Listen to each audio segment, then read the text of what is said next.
El murmullo elegante de la cafetería se quebró por una voz pequeña, temblorosa y obstinadamente valiente. Señor, ¿puede arreglar mi juguete? Fue el último regalo de papá. Las palabras flotaron sobre el tintinear de las tazas de porcelana y el aroma denso del café recién molido. Algunos clientes levantaron la vista con incomodidad, otros fingieron no escuchar. Pero el hombre al que iba dirigida la pregunta no pudo ignorarla. Álvaro Montenegro, uno de los empresarios más influyentes del país, estaba acostumbrado a que le pidieran inversiones, favores políticos o entrevistas exclusivas. No juguetes rotos. Frente a él, de pie junto a su mesa de mármol, estaba una niña de no más de 8 años. Llevaba un vestido sencillo, ligeramente gastado, y sostenía contra su pecho un pequeño caballo de madera al que le faltaba una rueda. Sus ojos oscuros no tenían vergüenza, solo urgencia. Álvaro dejó la taza con una lentitud estudiada.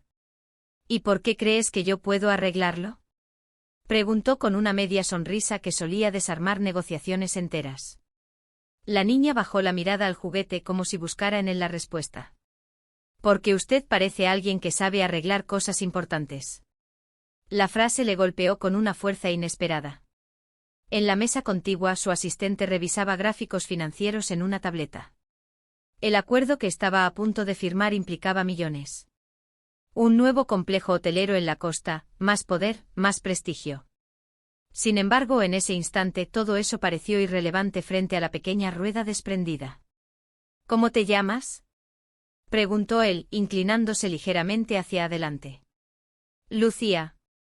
¿Y dónde está tu mamá, Lucía? La niña señaló hacia el mostrador. Una mujer joven con ojeras profundas y manos temblorosas discutía en voz baja con el encargado.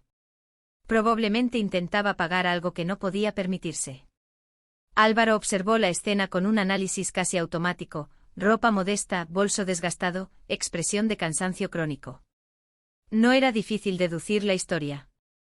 Papá me lo dio antes de irse al hospital, añadió Lucía, acariciando la crin de madera del caballo. Dijo que aunque él no estuviera, siempre podría montar y llegar lejos. El empresario sintió un leve endurecimiento en la garganta. Recordó a su propio padre, un mecánico que trabajaba hasta el amanecer en un taller diminuto. Recordó el olor a grasa, el ruido metálico de las herramientas, y la promesa silenciosa de que algún día saldría de allí. Tomó el juguete con cuidado. Lo examinó con una precisión casi profesional. No es solo la rueda, murmuró. El eje también está dañado. Lucía lo miró con alarma. ¿Entonces no se puede? Él levantó la vista y por primera vez en mucho tiempo, no vio cifras ni oportunidades. Vio esperanza desnuda. Todo se puede intentar. Se quitó el saco oscuro, doblándolo con elegancia sobre la silla. Sacó de su portafolio un pequeño estuche metálico. No eran herramientas comunes, pero suficientes para improvisar. Los clientes comenzaron a observar con mayor interés. El magnate que dominaba titulares financieros ahora manipulaba un caballo de madera como si fuera una pieza de ingeniería compleja. Mientras trabajaba, preguntó con aparente casualidad. ¿Tu papá? Lucía asintió antes de que terminara la frase. Hace 2 meses. El silencio que siguió fue más pesado que cualquier cifra en un contrato. Desde el mostrador, la madre finalmente notó la escena y se acercó apresuradamente. Lucía, no molestes al señor, dijo con voz avergonzada. Lo siento muchísimo.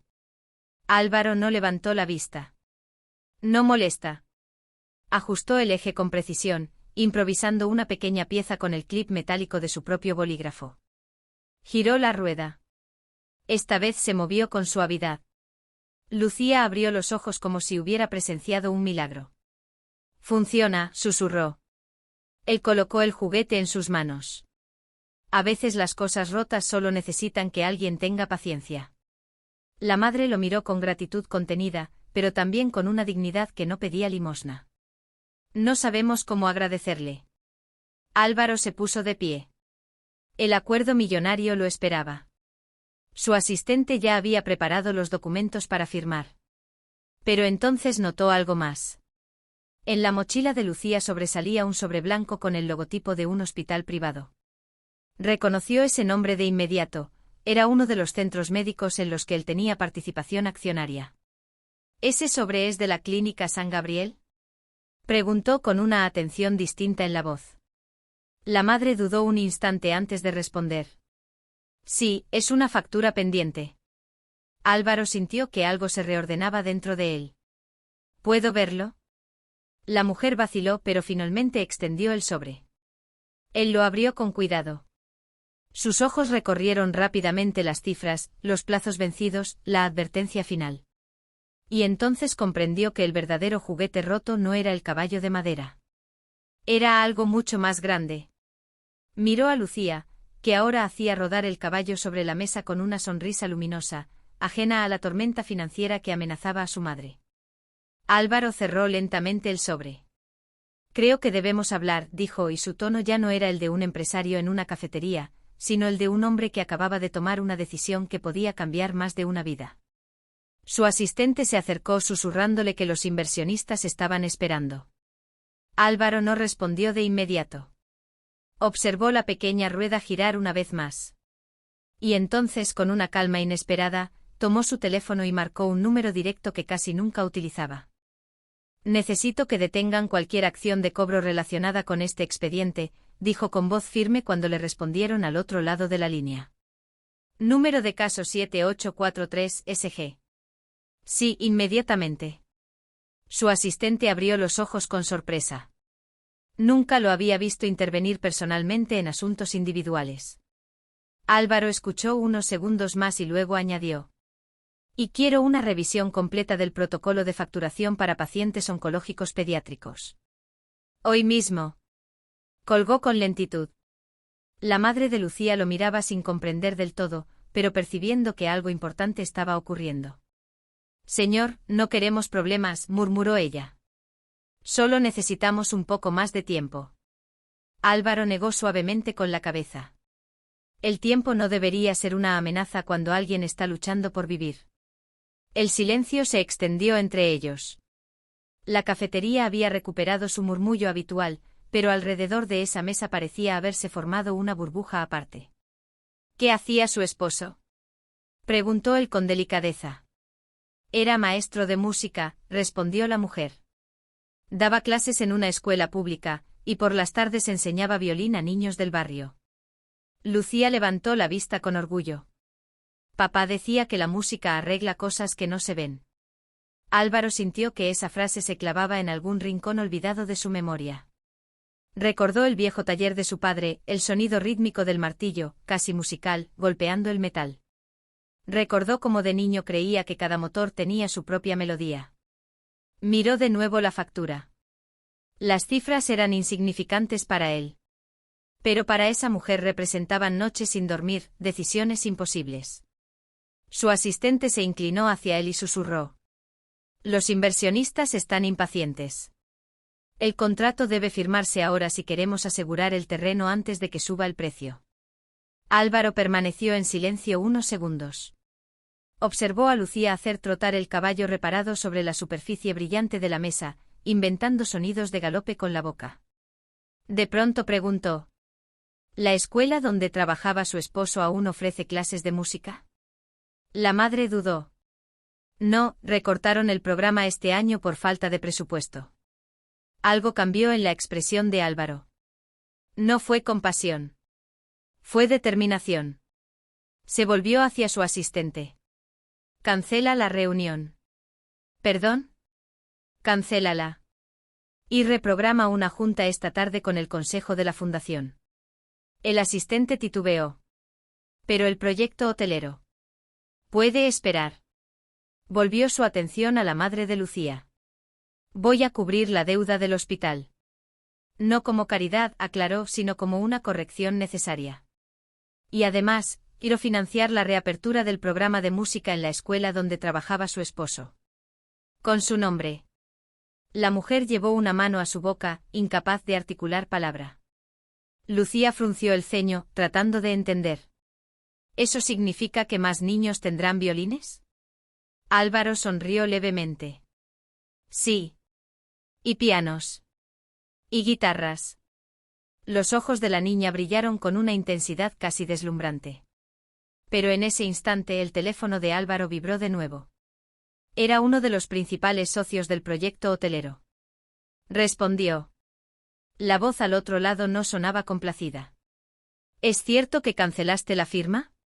Estamos hablando de una inversión estratégica. Álvaro miró a Lucía, luego al sobre blanco sobre la mesa. Estoy hablando de estrategia a largo plazo, respondió con calma. A veces la rentabilidad no se mide en metros cuadrados. Hubo una pausa tensa.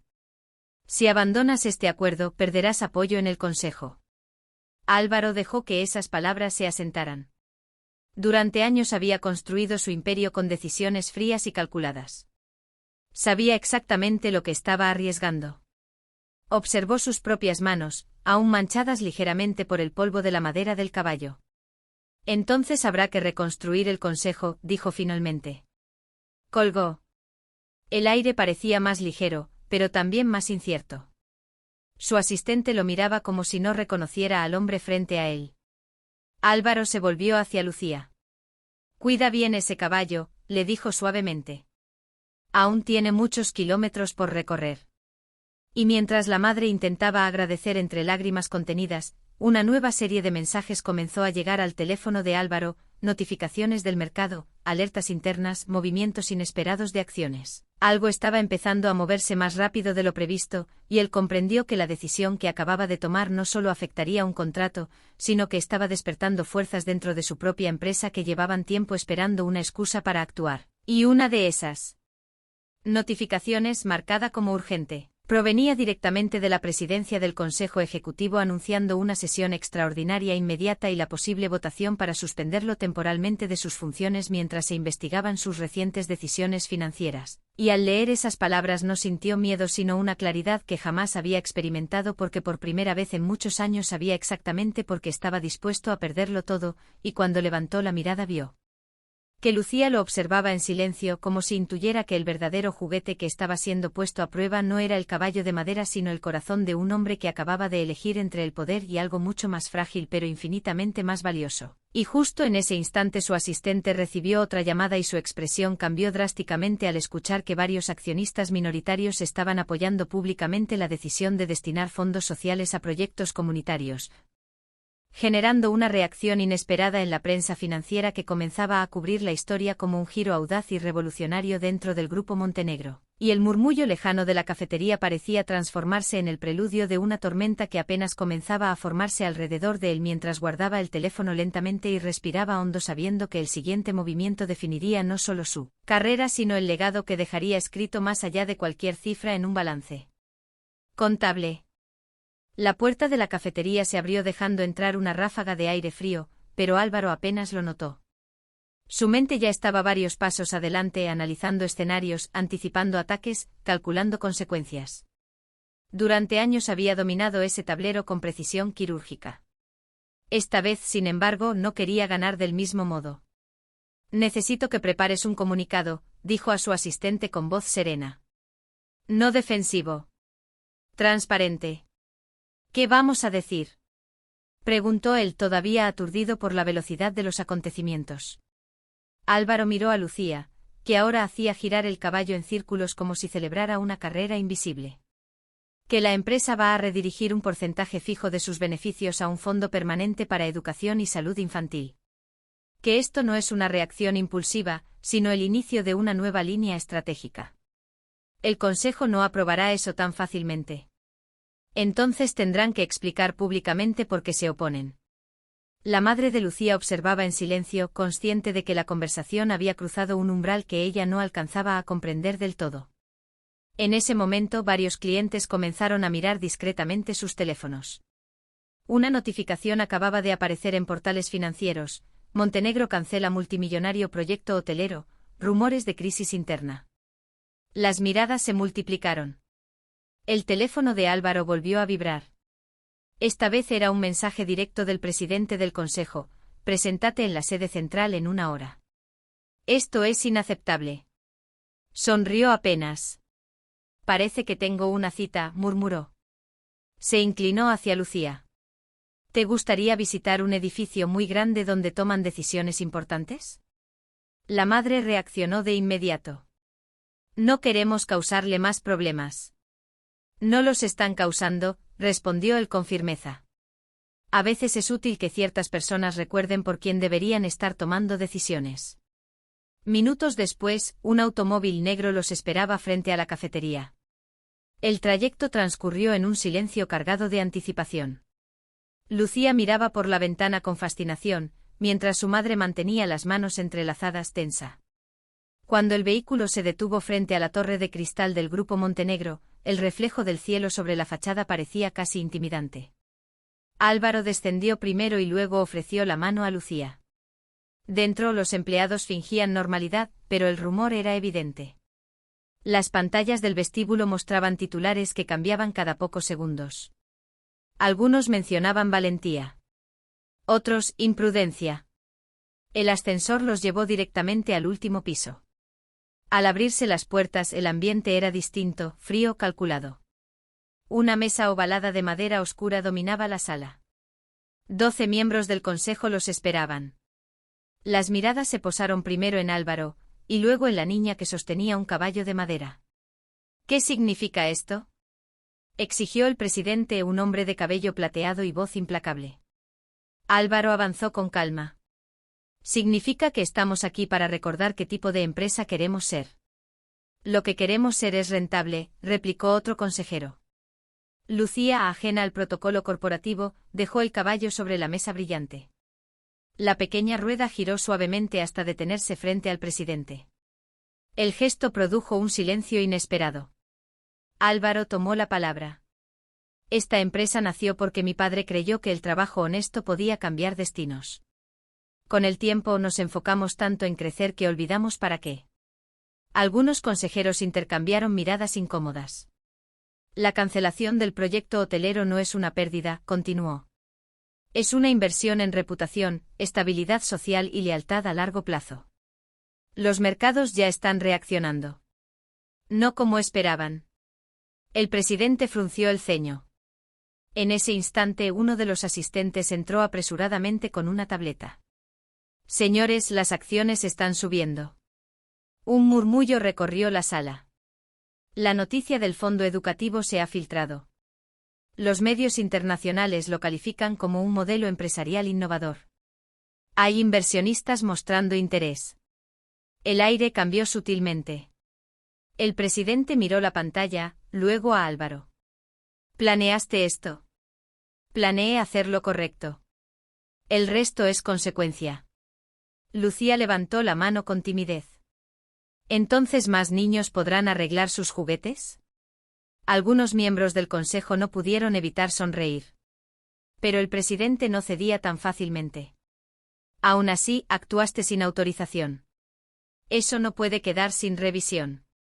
Álvaro asintió. Estoy dispuesto a someter mi cargo a votación. Ahora. La tensión se volvió casi tangible. Cada consejero tomó su dispositivo para emitir su voto electrónico.